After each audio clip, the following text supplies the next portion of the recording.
திருச்சிற்றம்பலம். திருநாவுக்கரசு பெருமான் அருளிய தேவாரத்தில் திரு அங்கமாலை என்ற பகுதியில் 11ஆம் செய்யுள்.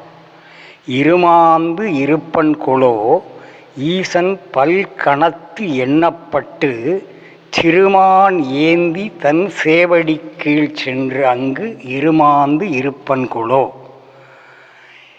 இருமாப்பு அப்படிங்கிற சொல்லுக்கு செருக்கு, பெருமிதம், ஆணவம் என்று பொருள் உண்டு. ஏன் இருமாப்பு வந்தது? ஈயன் என்ற சொல் சிந்து சமவெளி எழுத்துக்களில் உள்ளதாக சிந்துவெளி எழுத்து ஆய்வு மையத்தினுடைய இயக்குனரான பேராசிரியர் ரா மதிவாணன் கூறுகிறார்.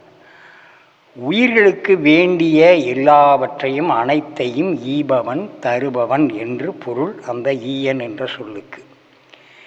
ஈதல்னா கொடுத்தல். ஈதல் என்பது தொழில் பெயர், ஈ என்பது முதல்நிலை தொழில் பெயர். ஈயன் ஈதல் என்ற வினையை தொழிலை செய்வதால் வினையால் அணையும் பெயர். தமிழ் சொல் வழக்கில் முயல் முசலாகும், புயல் புசலாகும். அதுபோல ஈயன் ஈசன் ஆனான். சிவபெருமானுக்கு பல்வேறு கணங்கள் பணி செய்வதாக கூறுவார்கள்.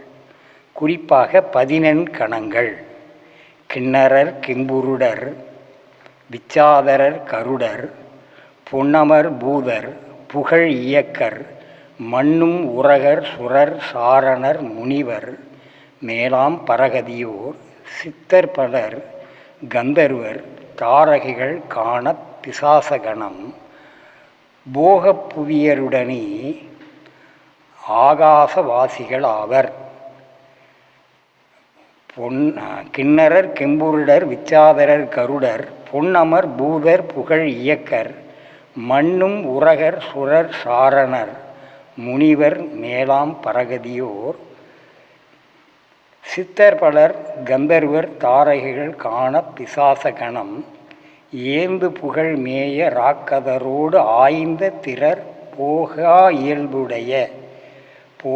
இயல்புடைய போக புவியருடனே ஆகாச வாசிகள் ஆவர் என்று அடியார்க்கு நல்லார் ஒரு பாடலை 14 கணங்கள் பற்றி குறிப்பிடுகிறார்.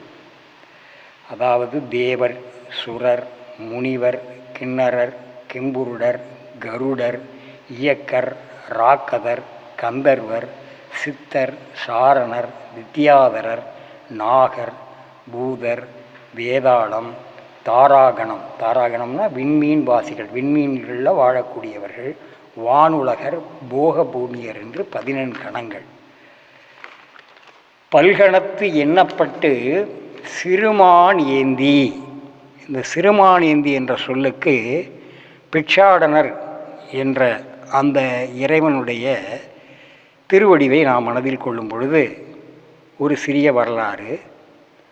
தாருகாவனத்து ரிஷிகள் சிவபெருமான் அருளிய வேதத்தையே முதன்மையாக கொண்டு வேதம்தான் உலகில் கடவுளுக்கு மேலான ஒன்று, சிவபெருமான் ஒரு ஆன்மா மட்டுமே என்று தாருகாவனத்து ரிஷிகள் அவர்கள் அந்த கொள்கையில் வேதத்தை முழு முதலாக நம்பினார்கள். அதுவே வேதம் தோன்றியது சுயம்பு என்றும் கூறிக்கொண்டார்கள். அவர்களுடைய ஆணவத்தை அழிப்பதற்காக திருமாலை மோகினி வடிவம் எடுத்துக்கொண்டு வரும்படியும் சிவபெருமான் பிட்சாடனராக ஒரு வடிவத்தை தாங்கி கொண்டு தாருகாவனத்தில் சென்று மோகினி வடிவெடுத்து அந்த அழகில் மயங்கி, மோகினி வடிவத்தினுடைய அழகில் மயங்கி தாருகாவனத்து ரிஷிகள் பின் சென்றனர். தாருகாவனத்து ரிஷிகளுடைய அந்த முனிவருடைய மனைவியர் பிட்சாடனுடைய அழகில் மயங்கி அவர் பின்னே சென்றனர். ஒரு கட்டத்தில் தங்களுடைய நிலையை உணர்ந்த ரிஷிகள் அபிச்சார வேள்வி ஏற்றி சிவபெருமான் மீது புலி, யானை, சூலம், மான் போன்றவற்றை ஏவினர். அவற்றையெல்லாம் பெருமான் தன்னுடைய கரங்களிலும் ஏந்தி கொண்டார்.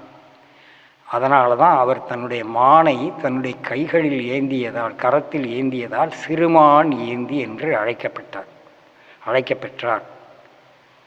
அப்போ சிறிய மானை தன் கையில் ஏந்தியுள்ள சிவபெருமானினுடைய செம்மையான திருவடியின் கீழ் சென்று அமர்ந்தால்தான் அந்த இருமாப்பு அப்படிப்பட்ட நிலை எனக்கு வருமா என்ற ஐயம். சிறுமானேந்திதன் சேவடி கீழ் சென்று அங்கு இருமாந்து இருப்பன் கொலோ கொல்லே ஐயம் என்று தொல்காப்பியத்தில் 753வது நூற்பா குறிப்பிடுகிறது.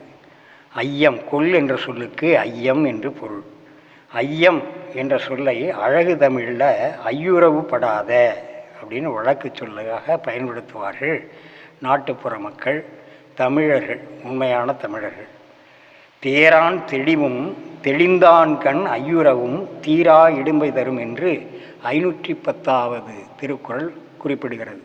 அப்போது அந்த இருமாப்பு நிலை எனக்கு வருமா என்ற ஐயம் யாருக்கு வந்தது? திருநாவுக்கரசு பெருமான். ஏன்னு கேட்டால், இந்த அகிலாண்ட கோடி பிரம்மாண்டத்திலேயே மிக உயர்ந்த இடம் சிவபெருமானுடைய செம்மையான 2 சேவடிகள் தான். அந்த இடத்துல போய் உட்கார்ந்தா இருமாப்பு, செருக்கு, ஆணவம் வருமா வராதா? வராது. ஏனென்றால் சிவபெருமான் தூய்மையானவன், பேரின்பமயமானவன். அதனால தான் குலோ என்று பாடுகிறார். இருமாந்து இருப்பன் குலோ. அதில் வருகிற ஓகாரமானது எதிர்மறை பொருளில் வந்தது. ஓகாரம் 6 பொருளில் வரும் என்று தொல்காப்பியத்தில் 741வது நூற்பா குறிப்பிடுகிறது. பிரிநிலை வினாவே எதிர்மறை ஒளி இசை தெரிநிலை கிழவி சிறப்பொடு தொகை 23 என்ப ஓகாரமே. பிரிநிலை வினாவே எதிர்மறை ஒளி இசை தெரிநிலை கிழவி சிறப்பொடு தொகை 23 என்ப ஓகாரமே என்று தொல்காப்பியர் குறிப்பிடுகிறார்.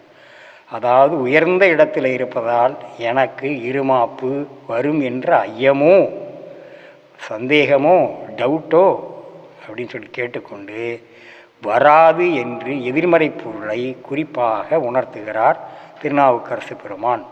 கொல்லோ என்ற சொல்லுக்கு ஐயமோ என்று பொருள் கொள்ள வேண்டும்.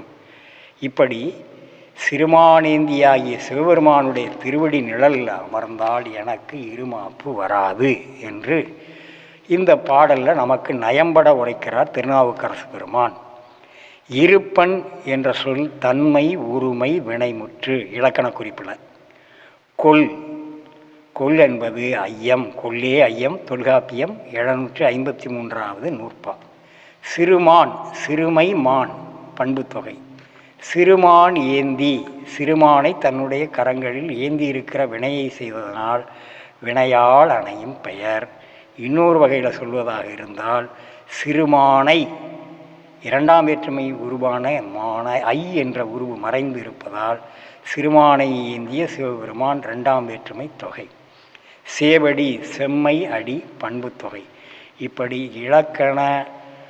இலக்கிய நயத்தோடு நமக்கு இலக்கண வரையறைக்குட்பட்ட ஒரு அழகிய செய்யுளை நமக்கு தந்திருக்கிறார் திருநாவுக்கரசு பெருமான். திருச்சிற்றம்பலம்.